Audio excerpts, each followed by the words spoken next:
Hello and welcome. This is Fall Start, a college football podcast for everyone and everyone else. I'm your host, John Buhler, lead writer for Fansided. I'm joined today by a man who likes to cover three podcasts, but if you get rid of Tom Fernelli, Chip Patterson, and Bud Elliott, is it still worthwhile with Danny Cannell, or is it just cover zero like Arizona State did? Cody Williams, content director, fansided.com. I can't believe what I just saw. How are you? Dude, ring the freaking cowbells. That's where we're at, man. I look like I've been watching college football with Willie F. and Nelson all day. I don't know why, but we're here, man. I guess I'm just a little tired, but yeah, we're doing good, man. It's been a while. You know, let's just start off here. It always happens. The week we were looking at the schedule and we're like, oh, there's only one ranked on ranked matchup, yada, yada, yada. That's the weeks that get you. That's No. always the weeks that get you. And I don't know how we didn't see that coming. Dude, I had like eraser hair up here. I was covering both the Georgia Wisconsin games for the network, and I got put through the record there at about 4 o'clock Eastern. Danny O'Neill might not be it, man. I'm not quite No, sure. He's not going to be a big part of this program, but he might not be it. no. Jeff Grimes is good. I don't think Luke Fickle's is good. And then weather delays are awful. Oh my dude, South Carolina, as we were recording this, what is it, 11:49 Eastern? South Carolina Yeah. and South Carolina State are still playing because of a weather delay. 2 hour weather delay there for Georgia, Austin P. I mean, Georgia won, Austin P lost, Wisconsin won, Middle Tennessee lost. But like, if you look at the scoreboard, like, yeah, it was a normal day. No, it wasn't. Not at all. Not even a little bit. Because I'm me and I always have like one game on that doesn't really make sense while I'm watching it, but I had a lot of fun with it. I was watching Navy UAB. That game got Okay. delayed twice, both for over an hour, and ended up lasting like 6 hours. It took forever. They're just delaying the inevitable with Trent Dilfer. I don't think Brian Newberry's got any. He must have like a beard down to like his nipples, like he's in ZZ Top by this point. Looking like Rip Van Winkle out here. Rip Van Newberry, baby. Van Newberry. Washington, Irving, get your heart out. Obviously, we're here with 3 yards and a cloud of punt here after Oklahoma largely handled Yeah. Michigan and Norman in a game that were circled. It was the only ranked on ranked game here this week, and feel pretty good about OU. Michigan, we'll see what happens here, but we're going to do some Marty Ball with 3 yards and a cloud of punt to get out of here and go to sleep. Yes, sir. So I'm gonna take the rock first, and I'm gonna run, and I'm gonna run with John Mateer, man. Yeah. Dude, I had mentioned, I can't remember if it was this week or at the end of last week, but one of the things I still wanted to see Mateer, because at Washington State it was a problem, was his how he performed against higher level competition. Michigan didn't even play a bad game tonight, but Mateer No. played really well. And like in the first half, like Mateer did look a little like the moment did look a little big there for a second with a couple turnovers, but ultimately he pulled it together. And man, the dude is just a gamer. And like I think the biggest thing is you can just feel the vibe shift that's happened with John Mateer in this on this team. Like it is not just like, oh, they have a good, talented quarterback. Like, yeah, that's going to shift the vibes in and of itself. But no, there's like, you watched them last year with Jackson Arnold and whoever else played quarterback for them, and it just felt like they were defeated before they took the field. This team, like, no matter even if they face a little bit of adversity in a game, like, even if you are at home, I don't care. Like, that's still a big moment for a guy to step up and have. I think it was close to 80 yards rushing, two rushing touchdowns, throw for almost 300, excuse me, and another touchdown. Like Mateer's a gamer, man, and I know Oklahoma has a daunting schedule with this dude at the helm. I think like we might need to take them seriously as a college football playoff threat. Yeah, they're certainly way more viable than they were a year ago. Schedule's absolutely brutal. But here he will turn the ball over, but that's okay. But I'm watching him there in the Crimson and Cream, and it kind of reminds me like when Bo Nix went to Oregon. I'm like, as much as we try to downplay it, the guy's got the dual threat playmaking ability. He's just really confident out there. The team's really vibing off Yeah. him. The crowd's really getting into it. And I'm like, okay, this is a team that's going to win about 10 games this year.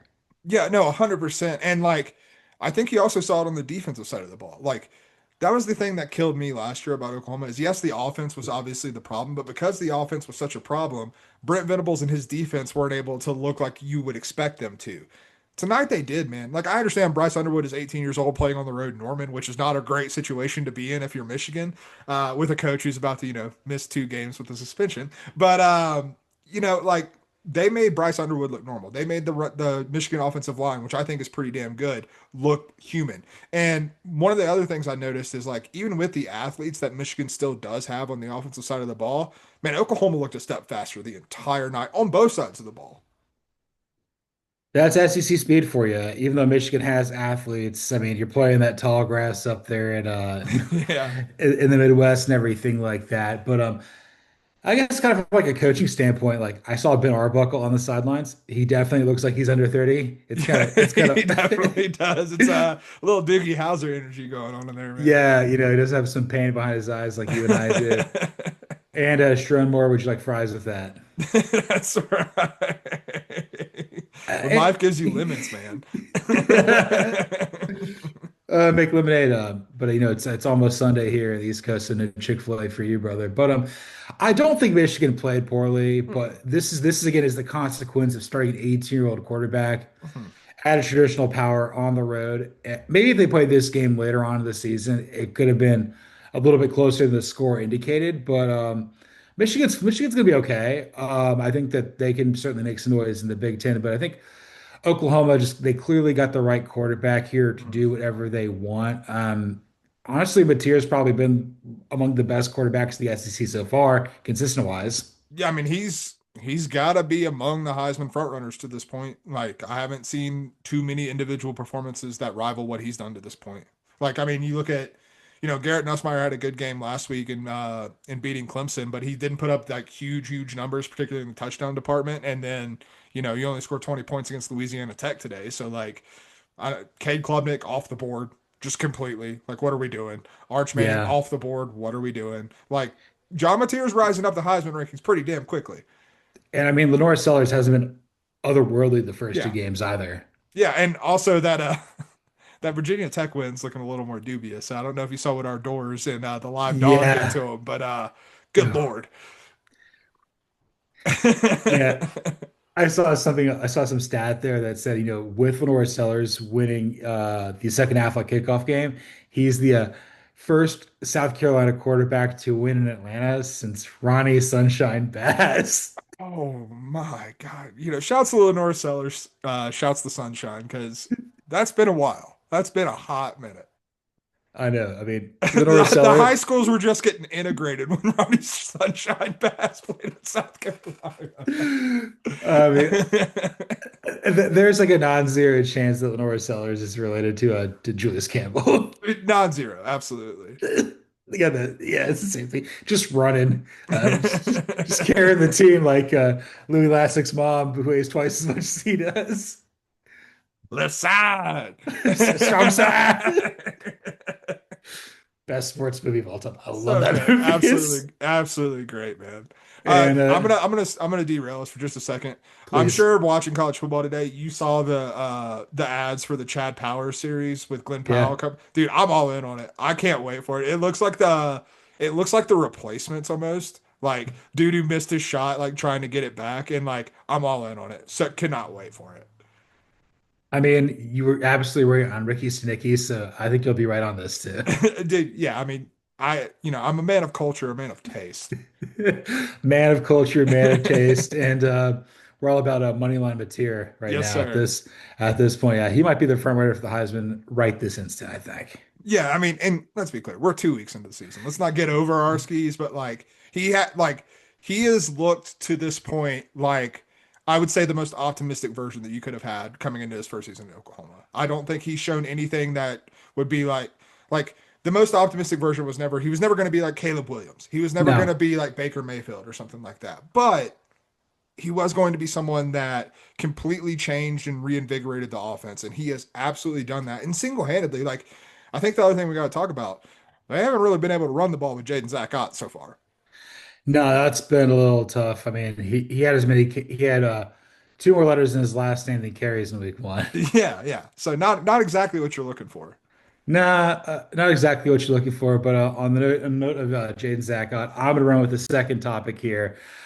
Two parts here. South Florida might win the group of five. They upset Florida in the swamp, and then Iowa State Cyhawk, or better known as El Assico, Yeah. lived up to its name 100%. It's the gift that keeps on giving. Dude, I was writing something earlier this week and I completely forgot about what like the actual name of the rivalry was. Oh my, I was like, El Assico is the only thing I can possibly think of. But no, like I said to you pre-show, it looks like this game should be played with leather helmets. Like it said the forward pass back 20 years. Mark Gronowski, not the answer to Iowa's offense at all. Like I saw he set some record for the lowest passing yardage for Big Ten quarterbacks through their first two games. My God. And like it's bad for Iowa, but I like this game is fun. Like if you like college football, it is fun. It is different than any other game you're going to watch throughout the entire season. Like it is the like it's a rock fight, and we see many rock fights, but they got the biggest rocks there in either Ames or Iowa City.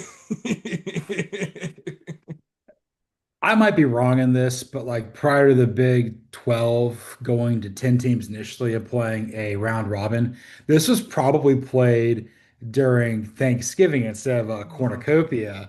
So this game is like, it doesn't matter when we're playing, we're eating a bunch of Thanksgiving food and we're just going to be going through a tryptophan coma the whole time. Ah, one of my buddies sent me a picture of someone walking into a Brewers game in the 70s with like a full 12 pack of beer, and apparently it was just BYOB. And I was like, if there's a college football game that actually needs this, it's El Assico. Like there's no doubt about it. Like it should that would be the only thing that can make El Assico better is BYOB. Could you imagine if the Brewers played in the National League prior to like 1998 and they're playing the Cubs and it's like the 80s, like Harry Carey's falling out of the booth, smashed on Budweiser's, just people I mean, when I lived in Wrigleyville, it was different when the Cubs were hosting the Cardinals, the Brewers, and the White Sox. It was just 100%. just a different vibe. And the Brewers was always like this there's not going to be a dry eye or dry mouth within a 4 block radius of me. Not even a little bit, man. No, no. But let's talk about USF because they're the only team in the country with two ranked wins. Yeah. I don't know if we're saying Alex Golesh or Golish's name correctly, but he might be destined for something greater than this. Byron Brown, certainly looking the part of like a Heisman contender out there. And I was writing this for Dawn of the Dog here about Georgia because it's like, okay, Georgia's got the perfect time to face Tennessee. Turns out it's going to be game day, which I don't think I really wanted. That's okay. Thanks a To, lot, Florida. as I'm writing this, I'm like, thanks a lot. Like this would be hilarious if Florida lost to South Florida, and you were like, you called this out. You had more stones than me to Mhm. say this could happen. Billy Napier just all the credibility he had a year ago is completely gone.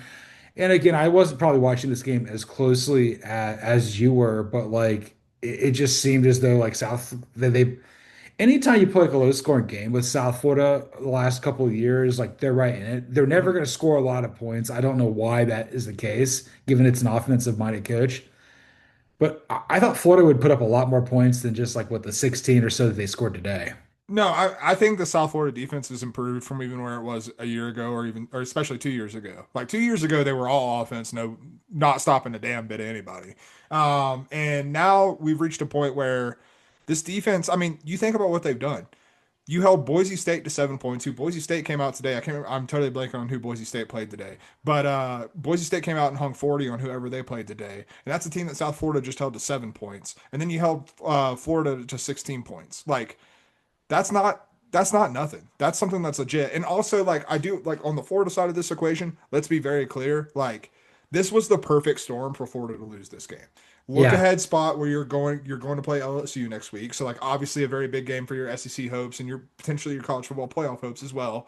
Not anymore, but it was going into this game. And then USF is probably better than you expected them to be. And so like that's a really bad spot. And then on top of that, you're going into this game hoping that it's a tune-up game for LSU because once again, DJ Lagway did not practice for a lot of the offseason. And it sure as hell looked like it when he was up against this USF defense. Yeah, just the lack of experience there. I mean, all the talent in the world, but at some point, talent's got to produce. And yes, he's still relatively young, and that's okay. But we looked through all the schedules and all the machinations of what Florida's season could do throughout the offseason. We're like, this was one of the six games on there that we're like, oh, they're certainly gonna win. Mhm. And we also said that about other games on their schedule, like Florida State and Mississippi State. Like those are the Kentucky even like hung together with Ole Miss for a while today. I gotta say, I think Lane Kiffin just has like a Kentucky brain block. Like I don't understand like I watched every second of the game, and like from what I was watching, Ole Miss should have won by 30.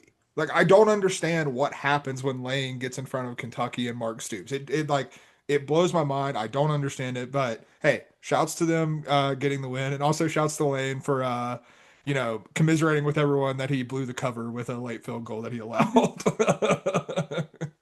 Never change, Lane. Never. Never change. And I guess to kind of tie a bow on this with the South Florida sort of angle here is like the American right now is definitely getting a team into the college football playoff. Obviously, South Florida looks really good. Memphis is doing pretty good too. I think When did or Tulane and USF play? Because that's the game I really want to see. Tulane looks good. I think Navy's like looked the part at times too. UTSA like there's a lot of people in this conference that I think could certainly do it. I don't know. It just feels like unless the Sun Belt like really starts catching fire here, like I'm not really seeing maybe UNLV or something. I don't know.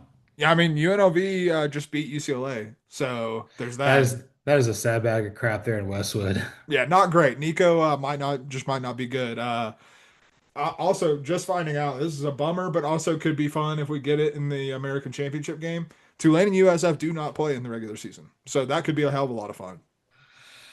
New Orleans versus Tampa. That's vibes. That's vibes. What if the Saints and Bucks play the next day? Brother, the two cities might not ever recover. Dude, they hate each other. It's Yeah. oh my God, that would be that That would might be be unbelievable. irreversible damage, truly. Yeah. Uh, yeah, I remember like there was one point like the Braves had an awful series versus like the Nationals, like the same day the Hawks and the Wizards were just having like a big thing, and it was not a good time. Creating city rivalries out of nothing, out of thin air. I know. I'm just gonna leave it at that here. But I guess like the other thing that I thought was very interesting here with all this is like we've been like thinking South Florida is gonna have a season like this. It's been a long time since they've been Yeah. like nationally relevant. And now they're kind of basically there. Like I think you had them ranked. They're gonna be ranked. They're gonna Yeah, I have be in them my ranked 12th. 20th, dude. I like Yeah. not like just like sneaking in. I have them 20th. I mean, you may have Tulane higher than them or view them differently, but like I'm gonna have South Florida as my 12th seed on Monday's show, no I question. probably will as well. Like as I'm still high on Tulane, I still believe in the Green Wave and John Summerall, but USF has looked like the better team. There's no doubt about it. And there's also some things like, okay, maybe they'll play Braden Sullivan once he's healthy, but Jake Retzlaff, I'm like, nah, just keep Retzlaff going. That's how I would feel. Let me ask you this, because I feel like it's the obvious next part of this conversation. Maybe it's something we can unpack a little more on Monday's show, but where do you think Alex Golesh goes after this year? Because I got to tell you, I don't think he's going to be staying at South Florida past 2025 if this continues. I've Cincinnati seems like the most logical fit for me. He is from Ohio. He is. I'm looking at his Wikipedia right now, and obviously the places that he's worked. He did have a 4-year tenure at a place that could be quite interesting. The Iowa State Cyclones. If Oh Matt yeah. Campbell were to leave, that's your replacement right there. Yeah. Yeah, that would be pretty dope too. Yeah, that'd be He sick. honestly he plays the same sort of style as Matt Campbell. It's like, I'm gonna win this game without scoring 20 points in effort. Let's do Yeah, it. no, and built for Cyhawk and Elastico, like built for it. Uh, Kirk Ferentz just not ready for this. No, he's not ready for the USSR born head coach in college football. I know we were talking about this like sidetrack with Thursday Night Football with the Cowboys and the Eagles and the Yeah, Spitgate and stuff like that. Somehow we're getting the concept of like, good-looking NFL players and coaches, and the Arizona State podcast goes like, "Oh, Nick Sirianni, he's very handsome." Like, well, the other Mount Union guy, not so much. That's Matt Campbell. No. Not so much. Also, no offense to your fiance, but Sirianni has the most punchable face I've ever seen in my entire life. Uh, yeah, I mean, and I just watched the Hot Ones with Glenn Howerton. Hell yes. Apparently, he eats his food like an a-hole and just like chews it down to a paste. I don't know if It, it's an eat. I mean, how are we going to package your eating disorder? Please just do it. Whatever you got to do. the more I learn about Glenn Howerton, the more I realize that like him and Dennis, like the character, are not like that far apart. He tries to be, but like he's become the character. Yeah, life imitates art, I guess. Ain't that the truth? All right, so it's time to pass the ball. Yeah. And we're gonna pass. I'm gonna pass on a team we just talked about and another team that won today, but we got tricked by Florida and Clemson, dude. Yeah. Like, I got tricked by Clemson more than you did because I had them winning the national freaking championship, and they just struggled to beat Troy today. And Florida, obviously, real letdown with the USF loss. But man, you look at these two teams, and it's like, what the hell are we doing? Like, how did we get fooled by this? We didn't get fooled by another thing I'm passing on, but it does have to be mentioned. Mike Gundy, you Oh came my out God. here with your shirt up and talk like, pounding your chest and talking a bunch of trash to Dan Lanning, and you lost 69-3. You got your doors blown off. And speaking of doors blown off, another thing we're passing on, just got to mention it. Akron, Oh Joe my Moorhead, God. why do you exist? What are you doing? Oh my What, God. 68-0? Is that right? Yeah, and then they lost 68-0 to Nebraska, and then they lost what 10-0 the week prior to Wyoming. What are we doing? That's not Zips Uh, football. no, you might as well go play in the old rubber bowl that has trees growing in it now. Like between Kent State and Akron, like the MAC needs to like just trade FCS for North Dakota State and South Dakota State. Get UConn in there. I mean, I'm much rather would I'm more excited to see what Joe Harris Simiak does at UMass than this. Dude, 100%. Also, speaking of UConn, I do need to mention this is sidetrack. We'll get back to these It's things we're passing fine. on. I mean, it's a Saturday night recap show. We kind of get off the rails. That's what we do. But Yeah. I'm feeling a lot better about my Tennessee takes after watching what Syracuse did today against UConn. I said last week I had an inclination that what Joey Aguilar in Tennessee did in week one against Syracuse might have been more of a Syracuse thing. And considering they had to go to overtime with UConn, I feel very validated with that opinion. I mean, Georgia scares me today, but That's like fair. That's fair. that's fair. I mean, Bradley was feeling himself. I'm like, you do realize Kirby owns Josh Heupel. Well, and like also, let's just be realistic. How many times in in the Kirby Smart tenure have we watched Georgia go into a game against a team like Austin P and just like sit on them? Like they didn't try to run a damn thing. Like I agree that the offense didn't look great today, but like at the same time, were they trying to? It's Austin No, P. You could beat them in your sleep. You could make yeah, Ryan Puglisi play left-handed the entire game and probably still win. yeah. You can basically just target a London Humphreys every time and hope he doesn't drop the football. Yeah, like I just treat the game as a jugs machine for London Humphreys. Hell yeah, man. So let's get back to the four things here. So let's go with Florida and Clemson. They tricked us. Look, I had Clemson in the playoff too. I had Clemson winning the ACC. I mean, they were your national champion. You had Cade Klubnik winning the Heisman. Yeah, yeah, I think for me, it's just Cade Klubnik just does not have it. He's just the fear P. Just not confident in his hairstyle. The Garrett Riley of it all. It yeah, just seems like and then the offensive line, like Linthicum's just out there wearing like troll hair. Like you're not doing a damn thing out there. And also Troy's a really good group of five program. They were dog ass last year under Jared Parker, his first year there. But prior to that, they were amazing under John Summerall. They were good under Neil Brown. They were good under like Larry Pinkney. Like this is a fantastic mid-major program. So it wasn't going to be that long for Troy to be down. yeah, But like Clemson should run train on them, and it yeah. I just didn't mean, happen. Troy ran the ball on Clemson, which I love Clemson's defensive line. It was one of the reasons why I was so high on this team. Like, yes, I had high hopes for Cade Klubnik, but like the strength of Clemson was going to be built on their defense, and you let Troy run the ball on you like pretty damn effectively for most of the game. And man, it was just uninspiring. And Cade Klubnik obviously deserves his share of the blame, but a lot of this really comes down to me to Garrett Riley, man, because like we talked about at the end of last year, like it seemed like everything was starting to click for the offense. Like Klubnik and Garrett Riley were kind of on the same page. But I'm wondering if it's just a family tree thing, man, with the Rileys, Yeah. because it feels like there's no adjustment. There's nothing, there's no additional like meat on the bone. Like he's giving you the oversmoked brisket and that's it. Like that's what you get. You don't get a sauce and you get burnt brisket. I mean, this is the downside to having a position coach be your head coach, the Yeah. true CEO type, a guy like Dabo and Urban Meyer, fantastic coaches. They're never going to call plays. That's just Yeah. kind of Sam Pittman was the same thing too. But you're only as good as your coordinators allow you to be. And it's not like, Kirby Smart, just former defensive back. He's like, okay, I can make some adjustments here.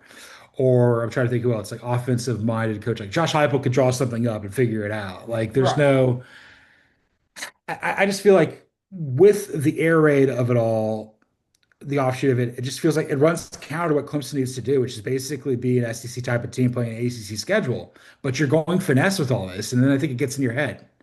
No, and I think it's also indicative of something we see a lot with like major programs that are led by CEO types, which is when the brain drain starts to happen. Like you think about all the OCs that Dabo has lost over the years, and like we're at a point now where he had to go and like get Garrett Riley from TCU and bring him into the building and like bring him in as part of this. And like yes, every OC has to, every coordinator has to come from somewhere, but at the same time, like a lot of the guys, when you think about Tony Elliott, when you think about Jeff Scott, when you think about the tree that Dabo, made at Clemson, like a lot of those guys came up with him and like were Yeah. people who he had like long-standing relationships. Garrett Riley is not in that tree. Like we're so far removed from that because of the brain drain. And like I do wonder if that's what we're seeing. And like it's hard for me to not tie this into the Alabama situation where like if I'm Alabama, I would give Dabo Swinney anything he wants because I think it would restart what we saw that made Dabo special at Clemson, but at Alabama, obviously a place where he's passionate about. What I'm concerned about, and this is kind of becoming true with Garrett Riley a little bit here, is I don't know if Dabo could really pick him from a coaching X's and O's standpoint. That's fair. We see that with one of his proteges, Billy Napier, again having similar issues, if not bigger issues in Florida now. Where I mean, yeah, Venables has a good thing, but also you've got Ben Arbuckle and John Mateer there. Like that's kind of like covering it up a little bit. Like this isn't like a Saban tree. This isn't like anybody like all the guys that are serving under Lane Kiffin, like I think are going to be great head coaches one day, whether that's Charlie Weiss Jr., Pete Golding when he gets team, Joe Cox.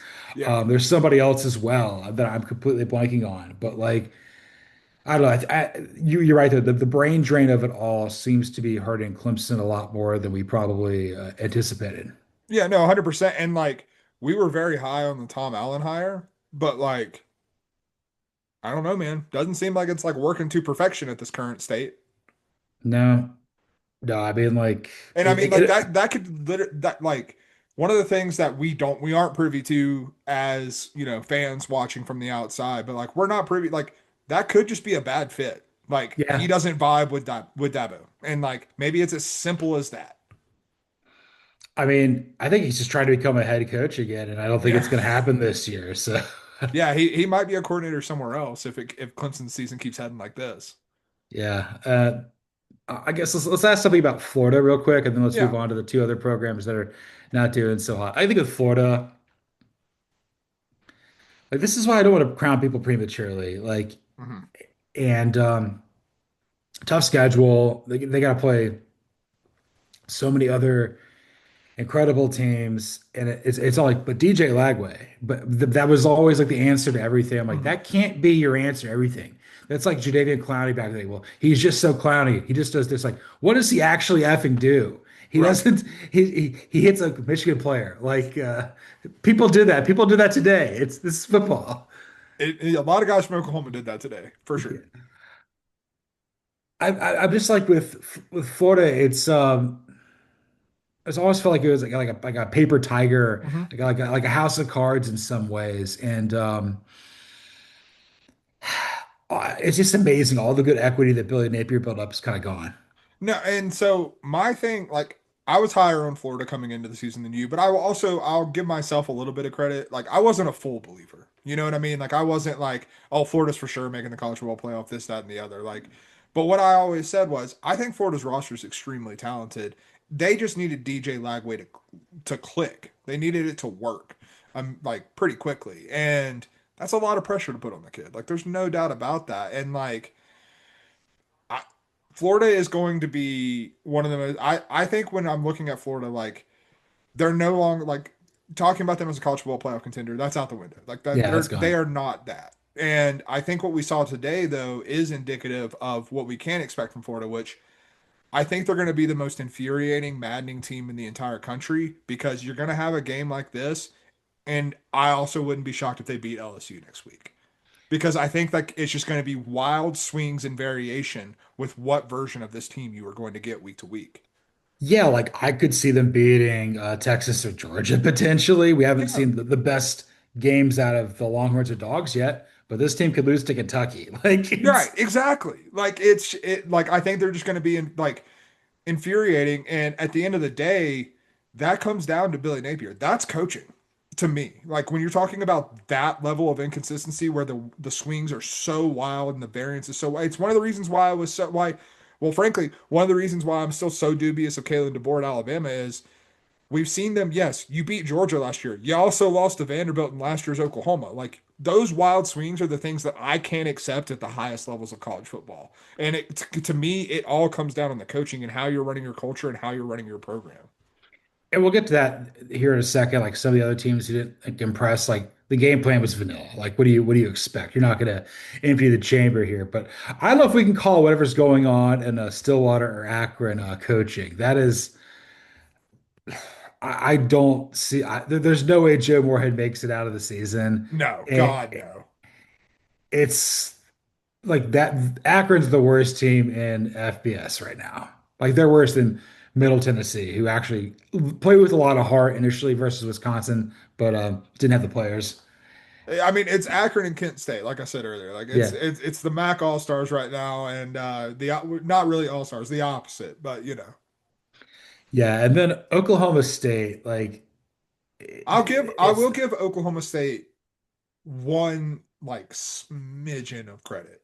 And it's like it doesn't excuse what happened today entirely, but they didn't have House Heine, their yes. quarterback, and like he's pretty much the only dude on that team that can do stuff on the offensive side of the ball. And so like you were always going to get like your ass kicked today, but like it looked a lot worse because you didn't have a functional quarterback. But that goes back to Gundy. It's like, Oh where's the yeah, Tyler? 100%. Where's the Tylen Wallaces? Where's the Chuba Hubbards? Where's I don't know. Where's Des Bryant? Where's Ollie Gordon. Ollie Gordon? Justin Blackman? Where's Brandon Whedon? Where's Zach Robinson? Where's anybody? Yeah. Where's Mason Rudolph? I don't see any of these guys out here. Where's Gunner? Where's Gunner? He's with Gator getting the rabbit. That's right. It's so awkward. It's like the guy who's been like cheating on his wife nonstop the whole time and doesn't realize the divorce paper is coming. Yeah, 100%. No, it's the dude who thinks he's above the law, and the law is coming, man. Yeah, definitely watch that movie while I'm watching on the laptop the end of Oklahoma, Michigan, and the Arizona State podcast is watching the cinematic classic, The Other Woman. I've seen that movie more times than I care to admit. Yeah, I watched that for the first time today, and I was like, somehow we're gonna make Leslie Mann, Cameron Diaz, and Kate Upton friends. I don't know how we're gonna do this, but we're doing it. You know, the power of cinema. That's how. And like Mike Gundy with Amber, it's like we're gonna figure out what you're good at. We are gonna figure out what you're good at. Yeah, man, this has got to be it for Mike Gundy. Unfortunately, like we love Mike Gundy, the character of college football, but he is not the coach that he once was, and like that's the simplest way to put it. But I mean, it's there's mounting evidence that that is the case. I mean, where do you go? Do you hire Zach Robinson? You tell him to come back? I don't know if he wants to go. If he would, I mean, I think that's your first call. But Yeah. I truly don't know if he would want to go either. Maybe, God, I really don't know. I really don't know where you go. Uh, hey, Jim Knowles, come on, come back. Phew, I don't know, man. I don't know if that'll work. I would rather be the defensive coordinator at Penn State than I would be the head coach of Oklahoma State in its current state. That's the thing with Gundy. It's like outside of him, like He's where been there is for it? so long. Like, what the hell do you do? Like Les Miles before he was eating grass. Like that was the last coach you had. Yeah. Let's see. I'm just gonna, we're gonna Google this and see what it comes up with. Mike Gundy replacements. We're just gonna see what the internet has to say about this. Zach Robinson is the first name. Also, I actually do like this, and it's a guy we talked about earlier, Alex Galesh. I Okay. actually think that would make some sense. Not really ties to the program, but in terms of maybe, you know what, frankly, maybe you need someone without ties to the program because Mike Gundy's been there for 2 decades. So a lot of the people that you'd hire with ties to the program are just going to be Mike Gundy proteges. Yes. And I mean, like Josh Heupel, he's just going to learn to hate Oklahoma. It's going to be great. Real hill turn here. Someone has Colin Klein listed here. Um, that'd be a real heel turn for both Kansas State and Texas A&M reasons. Like that's not great. I think he's too good of a person to do that to himself. Now, unfortunately, this is probably a likely candidate, and it would also be quite a funny candidate. Eric Bieniemy is listed here. We would have much chiller press conferences. Glenn Schumann, come on down. There you go. Just pick the most vanilla human being you can possibly think of to counteract the Gundy of it all. Fly ball, caught. Caught. I think Profar made a diving catch yesterday, and like they had that on the Braves Twitter thing today. Fly ball. Caught. Caught. Oh man. And we're getting tired and we're getting loose. And I'm gonna punt on a few things and get Let's us do out of it, here. baby. I'm gonna punt on the idea of us writing off Arizona State and SMU after their losses today. Close ones. Arizona State fell in Starkville to Mississippi State on a boneheaded play there. Didn't Kidding, have that on kidding. my radar. I'll tell you that right No, now. no. Good one for Jeff Levy. They've tied their win total from the year ago. So congratulations. And then SMU lost at home to Baylor for a Baylor team that had to win. Hmm. Not a big deal there. No. And I also want to punt on like three SEC teams that didn't really show us a lot today. That would be Georgia with Gunnar Stockton and Mike Bobo's offense. Arch Manning carving up what looks to be a really bad San Jose State team. Hmm. And then Alabama enacting revenge on the ULM Warhawks from 2007. Yeah. No, so I'll start with the Arizona State and SMU of it all. Like, I will say I'm more disappointed in Arizona State than I am SMU. I think Yeah. that's pretty clearly how you should read this. Like SMU, it's a rivalry game in state in the state of Texas. Baylor's a good team, man. And like I honestly like to me, this game says a lot about Auburn. Like Auburn might actually just be good. Like point blank period.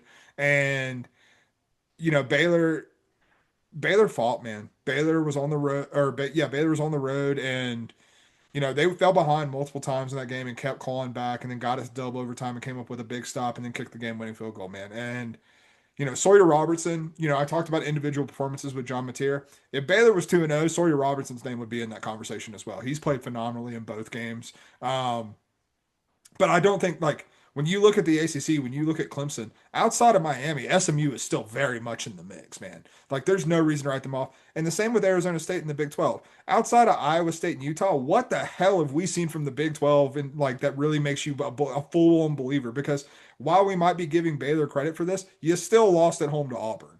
And like, I don't know, man. All of these Big 12 teams seem flawed, and like Arizona State had to go on the road. We talked all last year about Mississippi State under Jeff Lebby. That team played hard for them, and now you're starting to raise the talent level because you've got Jeff Lebby in there. You've got people who are like a year more in their system and able to run this offense a little bit better, able to run the defense a little bit better. And on top of that, you got what 50,000 cowbells ringing in your ear. Not a really easy place to play for someone with Sam Levitt who we like Sam Levitt quite a bit, but let's be clear about this. He's also breaking in an offense without Cam Scatterbo with a running game that doesn't seem entirely no like they brought in Udo from Army. We thought he was going to be a bigger factor than he has been to this point, but it still seems like they're trying to figure out what to do with the run game. And Levitt still only has what, like 15 starts under his belt. Like he's still Yeah. not that experienced. So like to that point, like that was a very tough environment for Arizona State. It's probably something we should have looked at a little closer. I was looking at it yesterday. The line for that game was only like 9.5, 8.5, something like that. Arizona State was favored. So like that's fishy in and of itself, but that shows that this wasn't like totally out of character. And Arizona State is still going to have a chance to do stuff in the Big 12. 100%. And I think, having Blake Shapen out there, Mm-hmm. healthy, been around the block a few times, he Shouts could play Baylor. well. Shouts Baylor. I don't know if, I mean, maybe Luke Crowenhook who could come in there and play at some point too. Again, he had a lot of stars next to his name, so we'll see what happens with the former Florida State guy. Um, Jeff Levy, like I said, like they're gonna win. They're gonna win probably more than two games this year because I mean they've already won two. So like, Hell yeah, brother. I mean, they may not be the worst team in the SEC. I don't know who that is right now. It- Maybe it's Kentucky still. It might be like I'm not reading too much on what happened against Ole Miss today because like again, I think Mark Stoops just kind of has Lane Kiffin's number to some degree. I don't understand it, but he does. What if the worst team in the SEC is actually Florida? Like that'd be That would be hilarious. hilarious. I Like mean, that's the best possible outcome for the content.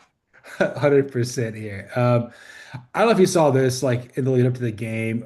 Arizona State had to stay like an hour or so away because like Yeah. it was the only place they could find a hotel that wasn't a casino. Well, so I did see Kenny Dillingham clarify that, and it was because Mississippi State fans had basically bought up all the hotels around the stadium. So like they the only like there are hotels in Starkville that aren't casinos, but by the time they were trying to book it, there was nothing but casinos left. I mean, let's be real. I mean, a lot of people that go play Ole Miss and Mississippi State have to come in from Memphis anyway. Oh yeah, 100%. So that's not unique, but you're also coming from a Phoenix, basically. Yeah, yeah. I mean, it's it's not a hop and a skip over there to get to Memphis. The Suns Grizz, NBA NBA Western Conference Finals. That would be just a that's weird. Oh yeah, I gotta tell you, I don't see it happening. Not like the biggest NBA head, but I don't see it happening. I know enough to No. know that the Suns might be dog water. Let's go Hawks. We're going for it, brother. The Hornets are decisively not. No. No, they're not here.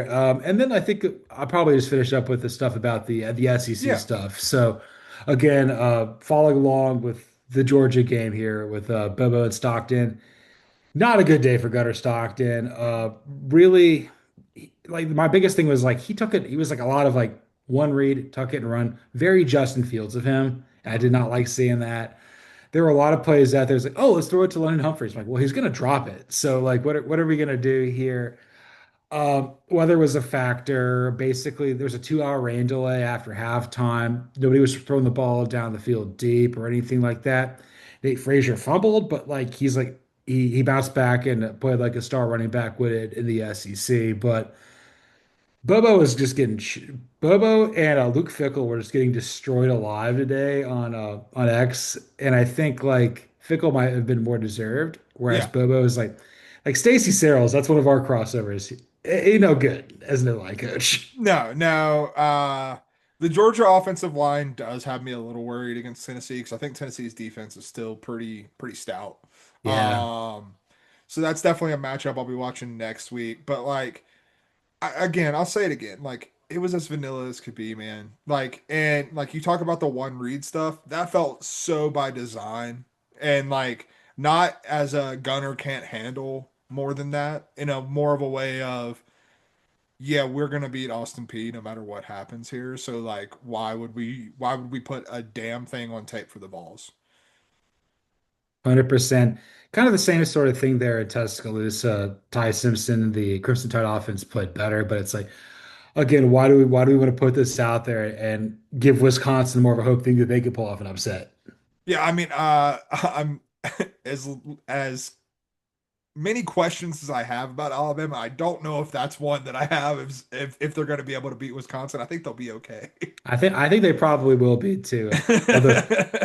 Although Alabama's become a high variance team, they could lose to anybody. It's true. I would still say that, like, just by comparison, like, I would probably take last year's Vanderbilt team over Wisconsin. I would probably take Yeah. last year's Oklahoma team over Wisconsin.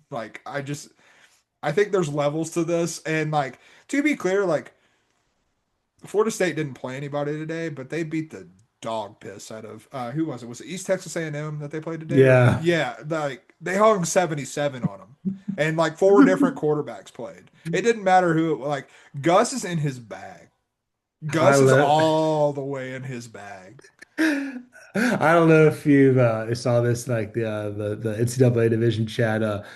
Corey Long was saying like, "Who the hell is calling this game?" Because he's covering like the Florida State beat. He's like, "They literally just called two people off the street. Nobody cares." This is a guy that grew up playing college football, high school football against Tommy Frazier. Like he's seen everything. He doesn't. It's like what? He's like, "What is this?" But I mean, to the point I'm trying to make with that though is like, I think Florida State might just actually be good, man. Yeah. And so like, there's no shame in losing to a good team. I still believe that Alabama is a high variance team and has some bad losses in there, but like I'm not really worried about Wisconsin and but I also don't think we learned like I don't feel any different coming out of today's game against Monroe than I did going into it. No, you want to get a win, you want to stay healthy and get ready for your next non-conference game. Also, I'm looking forward to the idea of Florida State Miami being a game day game. Dude, that's gonna be sick, man. I'm Yeah. like you know what? I mentioned Miami being a problem in the ACC when I was talking about SMU. I forgot to mention Florida State, and I would like to apologize for that because Florida State does look like they will be a factor. That's going to be a hell of a game. They might beat Florida by 30, looking just based on today's results. Uh, ain't no sunshine. No, sir. Because you're the ACC guy. Correct me if I'm wrong. The reason they went with the Atlantic and the Coastal is so that Florida State and Miami would could potentially play each other in the championship, and it never happened. Yeah, yeah. I mean, you're trying to set up the ratings bonanza that would be. I mean, to be clear, it's a matchup I would want to see. And Yeah, those two programs, I would say known for not necessarily getting the job done when you're expected to. I mean, we don't talk about it enough. Miami, up until recently, like it's kind of been like a regrettable move, like blowing up the Big East to come to the ACC a little bit. That's kind A of little bit, Nebraska. yeah, man. It's Yeah. you know, I still remember the days of the Virginia Tech Miami Big East games, and they were a lot more meaningful back then. Well, I mean, getting rid of the Orange Bowl probably didn't help either. Now it's the Lone Depot Park. Yeah, which is nowhere close to Miami's campus. Nowhere close. Uh, yeah, it's like going to like an off-brand IKEA and they don't serve you meatballs. They serve you macaroni and cheese, not on a plate. They just put it in your hands. You want It's us to just fry? craft. It's just craft. It's just crap. That's the And then I guess like the last thing is with Texas. Everybody in Austin and Longhorn Nation was just losing their mind about Arch Manning. Like, oh, what an amazing throw! I'm like that receiver, that cornerback fell down. San Jose State, like it's become very apparent that like maybe Navy was right for moving on from Kenny Matalolo. Also, like the fact he's got to defend the pass. He was running like a triple option thing in the service academy. I Yeah. mean, Brian Newberry's got it going pretty good. It only took him like 1 year to figure it out. Yeah, no, so I do think that moving on from Ken in because it's way too late for me to even try. I can't say it in the middle of the day when I'm wide awake, much less right now. Um, but no, it definitely looks like the right move there. But yeah, there's not. I will say like the one thing I'm looking at from this Arch Manning performance and Texas performance as a whole. One, the defense is still really damn good, man. Like this Yeah. defense is going to keep them in most games that they play. I think the biggest thing that I saw from Arch is he made some good throws. There was also inconsistency even against the San Jose State defense. Like he threw a bad pick that was a terrible decision on his part. He also like missed some guys with some of the stuff we saw against Ohio State, like trying to rush a throw, and it was very clear that he was trying to rush it in there or trying to force it into a window that wasn't there. And I think these games, and he has UTEP and Sam Houston on deck, if I'm not mistaken. And these games are super important for Arch because I think it's all about confidence building and all about getting those reps in because that's the thing that's missing with him is like we know the talent is there. We know the NFL caliber throws that he is talented enough to make those. It's just we need you to make those and also not do the dumbass that puts us in trouble and puts the defense, which is our still the strength of this team. Like Arch Manning's going to get all the headlines. The defense is what makes Texas great this season. And so like when you look at it, getting him to be a baseline level of competency and a baseline level of comfortability in Steve Sarkisian's offense is of the utmost importance. And so, like, if I am taking anything away from that, we saw that start to materialize a little bit. And I understand at San Jose State that doesn't mean a whole hell of a lot, but that comfort level does matter. I think it's very important that he gets two quality starts there versus UTEP and Sam Houston in state. I also think it's very important that they get the running game going because I don't know if you saw this. Arch was throwing the ball. He was like wincing while he's throwing it. There's some Yeah. stuff, and maybe that's some sort of shot he took during the game. Maybe that's from the Ohio State thing. But like, I've had arm troubles playing baseball. I can't really throw anymore, and I've had that look in my face when I throw a baseball or a football. And obviously, I would Arch Manning stay healthy as much as possible. But like when I saw that, I'm like, this doesn't look good. Well, UTEP's terrible, so he might only have to play a half next week. So Yeah, that's good. yeah, I know. It's but Shouts to another guy with a lot of stars next to his name too, Malachi Nelson. Malachi Nelson. That's the Nico Iamaleava that never blossomed, man. Lincoln Riley's prize recruit coming over to USC from Oklahoma. Oh my gosh. Honestly, we should trace that back. That's when we should have known. Whenever Malachi Nelson like was basically not S at USC and immediately transferred to Boise State and didn't win the job, we should have been like, oh, this Lincoln Riley thing at USC might just be like about to crater. And like we were a little late from that, but like that was like whenever Lincoln Riley went to USC, everyone was like, and he's bringing Malachi Nelson, his next 5-star with him, with Caleb Williams. The quarterback factory is starting with the Trojans once again. Nah, it didn't happen. I'll tell you exactly what happened. It actually predated that. It was with Spencer Rattler. Yeah, you're not wrong. You're not wrong. Because you look at the three guys before him, Jalen Hurts, Kyler Murray, Baker Mayfield, perennial NFL starters, Hey, Spencer likable Rattler's an NFL starter. Don't know what you're talking about. for now, and he's gonna lose to Kyler Murray tomorrow. Oh, he's gonna get his doors blown off. I'm starting Arizona Cardinals. Free fantasy football advice at 10:40 Mountain Time. Stream the Arizona Cardinals defense in fantasy. And start Kyler Murray if you have him, which I'm doing. Oh, 100%. But it's like with Baker Mayfield, with Kyler Murray, with Jalen Hurts, there was like, okay, this is an NFL guy. This is a guy who's like, although Murray's a little bit more aloof, but like Hurts and Mayfield were like so well liked in that locker Yeah. room and everything like that. You come in there with Spencer Rattler, Barry McCocker's son, just Yeah.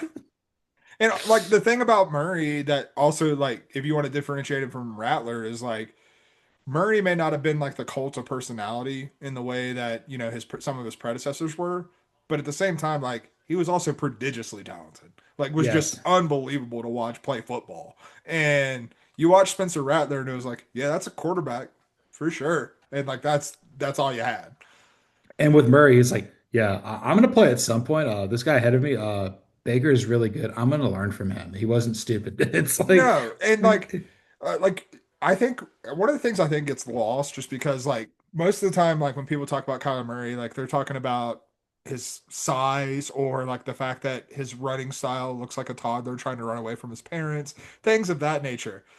But I think the thing that like we don't probably talk about enough is like he's like a generational athlete, and that term gets thrown around a lot, but like to be the number one pick in the NFL draft and also have been a top 10 pick in the Major League Baseball draft like not long before, that's ridiculous. That's like absolutely insane stuff for someone to be that talented at two sports. Like, we're not talking about like someone who like yeah he's not Russell Wilson out here going and playing games like minor league games with the Asheville Tourists. No, we're talking about a dude who was a top 10 pick in both drafts. That's ridiculous.